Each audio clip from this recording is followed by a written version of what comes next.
जब देवी सत्यभामा को हुआ रूप का घमंड। नमस्कार दोस्तों, श्री कृष्ण भगवान द्वारका में रानी सत्यभामा के साथ सिंहासन पर विराजमान थे। निकट ही गरुड़ और सुदर्शन चक्र भी बैठे हुए थे। तीनों के चेहरे पर दिव्य तेज झलक रहा था। बातों ही बातों में रानी सत्यभामा ने श्री कृष्ण से पूछा कि हे प्रभु, आपने त्रेतायुग में राम के रूप में अवतार लिया था। सीता आपकी पत्नी थीं। क्या वे मुझसे भी ज्यादा सुंदर थीं? द्वारकाधीश समझ गए कि सत्यभामा को अपने रूप का अभिमान हो गया है। तभी गरुड़ ने कहा कि भगवान, क्या दुनिया में मुझसे भी ज्यादा तेज गति से कोई उड़ सकता है? इधर सुदर्शन चक्र से भी रहा नहीं गया और वे भी कह उठे कि भगवान, मैंने बड़े बड़े युद्धों में आपको विजयश्री दिलवाई है। क्या संसार में मुझसे भी शक्तिशाली कोई है? भगवान मन ही मन मुस्कुरा रहे थे।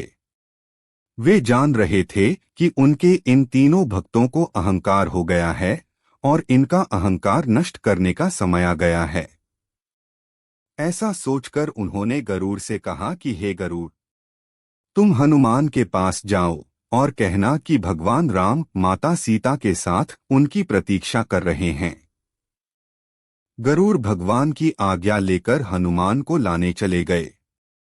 इधर श्री कृष्ण ने सत्यभामा से कहा कि देवी, आप सीता के रूप में तैयार हो जाएं, और स्वयं द्वारकाधीश ने राम का रूप धारण कर लिया।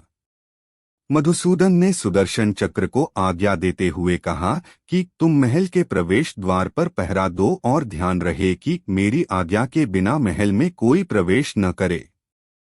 भगवान की आज्ञा पाकर चक्र महल के प्रवेश द्वार पर तैनात हो गए। गरुड़ ने हनुमान के पास पहुंचकर कहा कि हे वानर श्रेष्ठ, भगवान राम माता सीता के साथ द्वारका में आपसे मिलने के लिए प्रतीक्षा कर रहे हैं। आप मेरे साथ चलें। मैं आपको अपनी पीठ पर बैठाकर शीघ्र ही वहां ले जाऊंगा। हनुमान ने विनयपूर्वक गरुड़ से कहा, आप चलिए, मैं आता हूं। गरुड़ ने सोचा, पता नहीं यह बूढ़ा वानर कब पहुंचेगा।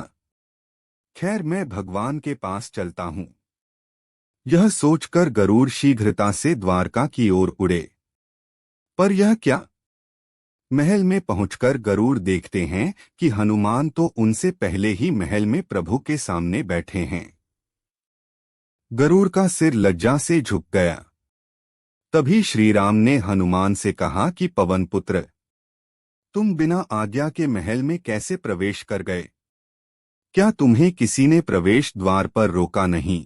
हनुमान ने हाथ जोड़ते हुए सिर झुकाकर अपने मुंह से सुदर्शन चक्र को निकालकर प्रभु के सामने रख दिया। हनुमान ने कहा कि प्रभु, आपसे मिलने से मुझे इस चक्र ने रोका था, इसलिए इसे मुंह में रख मैं आपसे मिलने आ गया। मुझे क्षमा करें।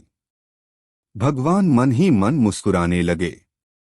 हनुमान ने हाथ जोड़ते हुए श्री राम से प्रश्न किया, हे प्रभु, आज आपने माता सीता के स्थान पर किस दासी को इतना सम्मान दे दिया कि वह आपके साथ सिंहासन पर विराजमान है? अब रानी सत्यभामा का अहंकार भंग होने की बारी थी। उन्हें सुंदरता का अहंकार था जो पल भर में चूर हो गया था। रानी सत्यभामा, सुदर्शन चक्र व गरुड़ जी तीनों का गर्व चूर चूर हो गया था। वे भगवान की लीला समझ रहे थे। तीनों की आंखों से आंसू बहने लगे और वे भगवान के चरणों में झुक गए। अद्भुत लीला है प्रभु की। अपने भक्तों के अहंकार को अपने भक्त द्वारा ही दूर किया उन्होंने। सार जीवन में कभी भी अहंकार नहीं करना चाहिए। जरूरी नहीं है कि आज जो आपके पास है वह कल भी होगा। अपने अंदर जरा सा भी अगर अहंकार आने लगे तो स्वयं ठाकुर जी हमसे दूर हो जाते हैं। ठाकुर जी को निस्वार्थ भक्तों की ही जरूरत है, अहंकारी की नहीं। धन्यवाद दोस्तों, कहानी को पूरा देखने के लिए। अगर वीडियो पसंद आई हो तो वीडियो को लाइक और शेयर करें और चैनल को सब्सक्राइब करें। हमारी ऐसी वीडियो देखने के लिए अगर आप यह वीडियो फेसबुक पेज पर देख रहे हैं तो फेसबुक पेज को फॉलो करें। धन्यवाद।